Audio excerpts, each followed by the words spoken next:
Hey, what's up, family? You're wondering why I got my Sunday night smooth jams voice on right now? I was getting ready for bed. I don't know where the sun's position is relative to you right now, but when I got the notification that this video came out, it was corn hub hours for me. First of all, I gotta thank all my new subscribers, everyone who commented on the last joint. So I'm not taking it for granted that we crossed paths, whether it was for one video or for my whole YouTube journey. I also want to thank a bunch of you who commented on the video, explaining to me what XG is. Thank you. Thank you. Thank you. We got another vertical video format. From a marketing perspective, I feel most of the time they're going to do that to put the artist at sort of eye level with the fans rather than something that is exalted and far away and almost to be worshipped.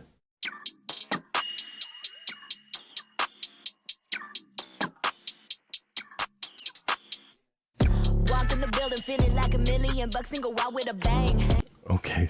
All right, right away, I'm feeling the beat. It's got that distorted 808. That's that bass sound if you're not familiar. For decades, the 808 bass sound was kind of just used straight out the box. It was a lot more clean. But when someone smoked enough tree to think about putting distortion to it, it just changed the whole vibe of the beat. Gives it that dirty, gritty sound. And just from that bar right there, I could tell she has the voice for it. Her voice is crazy so far. And I've only heard like 2 centimeters of it. This ain't a stick up, but they got the hands high like I'm robbing a bank. Girl gang get zeros in commas. Yeah, I'm taking in $1 sign language. I'm not going backwards, no, I'm not going on. F to the L to the E to the XG. Never see the technique. Run it up, track me. Opposites in the comments don't attract me. I am not from this planet, unidentified, intergalactic, we're landing. We come in peace, but don't test my girls, I turn to a battalion. Destination manifesting, no hesitating, on no time for resting. I spit like this, but look like that. To some of y'all, it must be a complicated complexion. Could it be the X genetics? Or could it be I'm sick of the same script for gimmicks? Or could it be just sick of me elevating my skill? Well, I hate to push a bubble, but I'ma pop the limits. Okay. Word of advice, always give it a honey. Yeah, that's a big tip for your life. Right? If pressure keep pressing my buttons, and I just let it detonate on a mic. Leave it on pause on the positive vibes. Everything else, the don't comply. Only she's throwing her in front of my eyes. Yabba, yabba, yabba. Walk in the building feeling like $1 million and go out with a bang.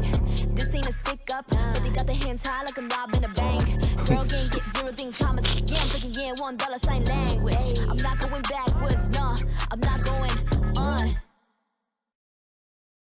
I mean, well, let me pause this.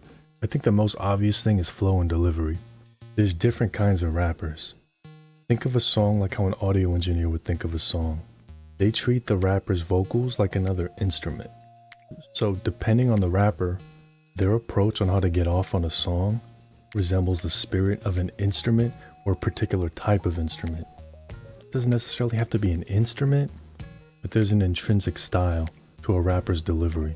You think of somebody like Tupac, his delivery was like an orator.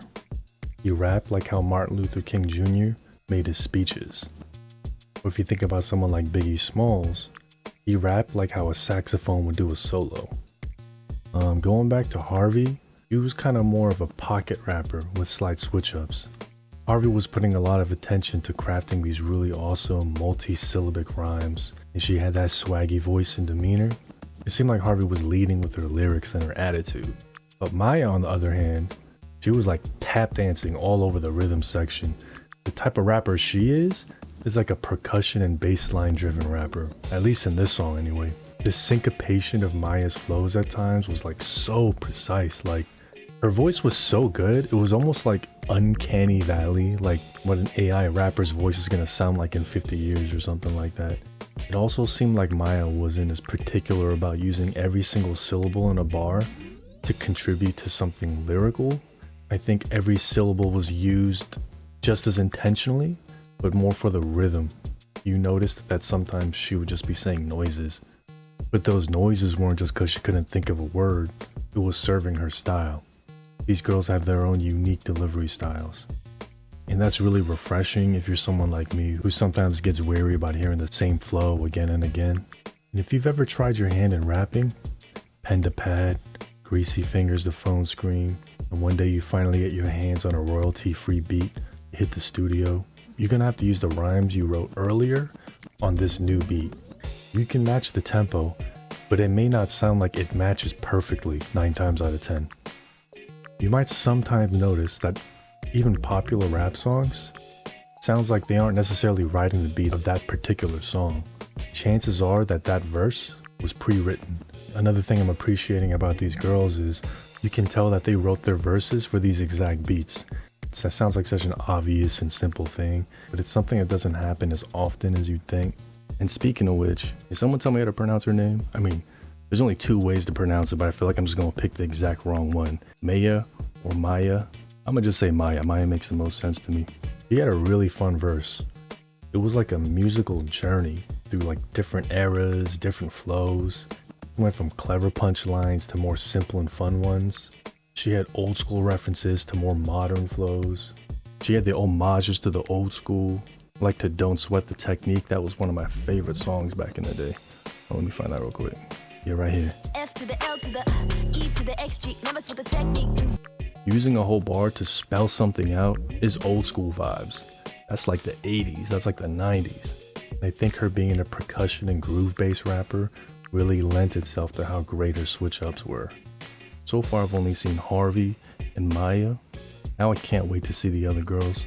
If it's true that they write their own rhymes, this might be the first rap group outside the United States that I'd really be riding with, besides Drunken Tiger. If any of you guys are 105 years old like me. If you made it this far in the video, I just need one favor from you. Enjoy these tape releases. Have a beautiful day. Name 2 things that you're grateful for in your life right now. I guess that one favor was like a 4-part favor. Like one of them homework assignments in math class where the teacher tells you just one question, but that one question has like 50 questions in the question.